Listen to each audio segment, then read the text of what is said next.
किस नशिस्त के लिए आपके कागजात हुए जी और कैसा क्या-क्या चीज़ें उन्होंने पूछी आपसे? बिस्मिल्लाहिर्रहमानिर्रहीम। सबसे पहले तो मैं बहुत शुक्रिया अदा करूँगी अपने कायद मियां मोहम्मद नवाज़ शरीफ और अपनी पार्टी लीडरशिप का कि उन्होंने मुझे मखसूस रिज़र्व सीट पे नॉमिनेट किया। और मुझे लगता है कि ख़वातीन का असम्बली के अंदर उनकी नुमाइंदगी, जैसे आपने देखा भी है, मैं अल्हम्दुलिल्लाह मुझे तीसरी दफ़ा मौका मिला। और इससे पहले भी जितना भी ख़वातीन के इशूज़ हों, सोशल इशूज़ हों, रेजोल्यूशंस हों, मैंने हमेशा लेजिस्लेशन में और ख़वातीन के इशूज़ में बढ़ चढ़ के जो है वो काम किया, अपनी कारकर्दगी भी दिखाई। तो इंशाअल्लाह ताला पंजाब की रिज़र्व सीट पे मेरा नाम है और मैं अपने कायद की शुक्रगुज़ार हूँ। और इंशाअल्लाह ताला पाकिस्तान में जिस तरह हम पाकिस्तान को प्रोग्रेसिव पाकिस्तान की तरफ लेके चलेंगे। और इसके अलावा जैसे आपको पता है मैं लाहौर की यूथ कोऑर्डिनेटर हूँ और लाहौर की यूथ को हमने मोबिलाइज़ भी किया है। और हमारी रिस्पॉन्सिबिलिटी है कि हम यूथ की यंगर लोगों को असेंबली में लेके आएँ, उनकी सेक्रेटेरिएट बनाएं, यहाँ तक कि यूथ की जॉब्स किस तरह हम मैक्सिमम दे सकते हैं। तो अगले जो इंशाल्लाह ताला इलेक्शंस के बाद हम इंशाल्लाह ताला हमारे कायद मियां मोहम्मद नवाज़ शरीफ चौथी बार प्राइम मिनिस्टर होंगे।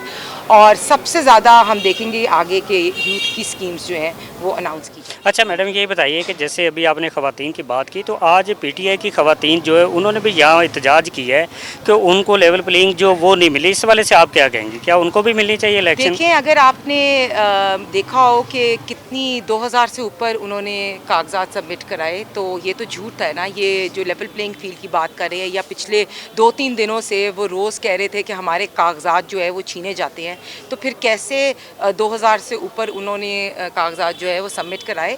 और ये इलेक्शन कमीशन बड़ा इंडिपेंडेंट अदारा है और मुझे पता है कि वो लेवल प्लेइंग फील्ड की तो बात हम ना ही करें।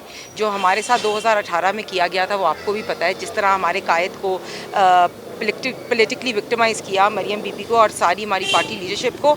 जो पीटीआई के साथ हो रहा है वो इनकी 9 मई की साजिश हो, चाहे इनका अलकादर ट्रस्ट केस वाला चीज़ हो या तोशा कारखाना वाला हो, तो ये तो अपनी कारनामों की चीज़ें भुगत रहे हैं।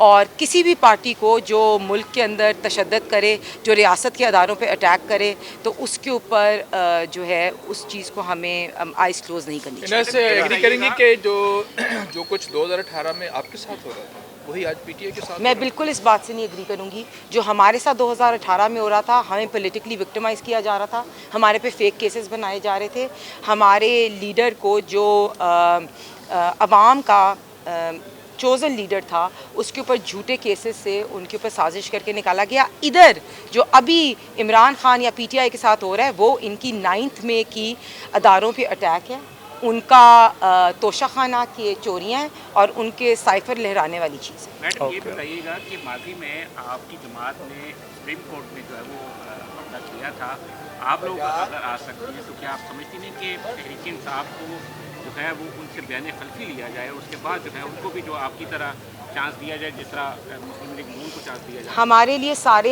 अदारे बहुत इम्पॉर्टेंट हैं, सारे अदारे बहुत इम्पॉर्टेंट हैं।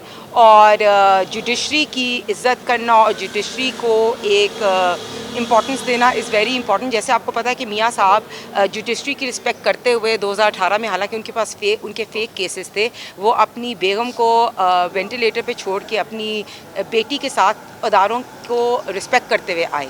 तो मैं नहीं बिलीव करती कि 9 मई के बाद जो पीटीआई ने किया उनके साथ कोई सॉफ्ट हैंड के साथ डील करना चाहिए। इस तरह तो आप किसी को भी कहोगे कि आप अदारों पे आके अटैक करो, इस तरह आप किसी को भी कहोगे कि आप उसको मीर जाफ़र और मीर सादिक को और फिर आप उसको माफ़ कर दो, मुझे नहीं लगता।